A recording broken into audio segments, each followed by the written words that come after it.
અંબાજીના દાતામાં જે ઘટના બની ત્યારબાદ અનેક નિવેદનો સામે આવી રહ્યા છે। કોઈ કહી રહ્યું છે કે આની અંદર ક્યાંક ને ક્યાંક વન વિભાગના અધિકારીઓ અને પોલીસની ભૂલ છે, ત્યારે બીજી તરફ એવું કહેવામાં આવી રહ્યું છે કે સ્થાનિક લોકોની ભૂલ છે। પરંતુ આ તમામ ચર્ચાઓની વચ્ચે હવે જિગ્નેશ મેવાણી દ્વારા શું કહેવામાં આવ્યું એની ચર્ચા કરવામાં આવે તો જિગ્નેશ મેવાણી દ્વારા અહીંયા લખવામાં આવ્યું છે કે અંબાજીમાં જંગલ જમીનના વિવાદને પગલે આદિવાસી સમાજ અને પોલીસના કર્મચારીઓ વચ્ચે જે ઘમાસાન થયું હતું એમાં ઘવાયેલા 40થી વધુ પોલીસ કર્મીઓ અને જંગલ વિભાગના કર્મચારીઓ માટે હું મારી સંવેદના વ્યક્ત કરું છું। અહીંયા ક્યાંક ને ક્યાંક જે પોલીસ વિભાગના અધિકારીઓ છે અને વનકર્મી છે એમની વાત કરવામાં આવી, જે વન વિભાગના અધિકારીઓ છે, કર્મચારીઓ છે।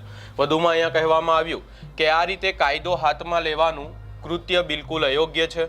સાથે સાથે જિલ્લા પ્રશાસન દ્વારા પણ સમગ્ર દાતા અમીરગઢ વિસ્તારમાં પડતર વન વિભાગ અધિકારીના દાવાઓનો નિર્ણય કરી દેવો જોઈએ, જેથી ભવિષ્યમાં આવી અથડામણ રોકી શકાય। એટલે કે અહીંયા જે પડતર જમીનનો વિવાદ ચાલી રહ્યો છે વિસ્તારમાં એની વાત કરવામાં આવી છે।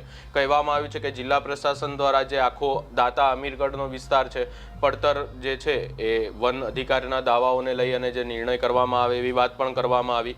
અહીંયા સ્પષ્ટ કહેવામાં આવ્યું છે કે ઘવાયેલા પોલીસ કર્મીઓને ન્યાય મળવો જોઈએ, પરંતુ એક પણ નિર્દોષ આદિવાસીને લબેડમાં ના આવી જાય તેવી પણ માંગણી કરું છું। એટલે કે અહીંયા જિગ્નેશ મેવાણીના જો નિવેદનની વાત કરવામાં આવે તો અહીંયા વાત કરવામાં આવી છે પોલીસ વિભાગના અધિકારીઓને લઈને,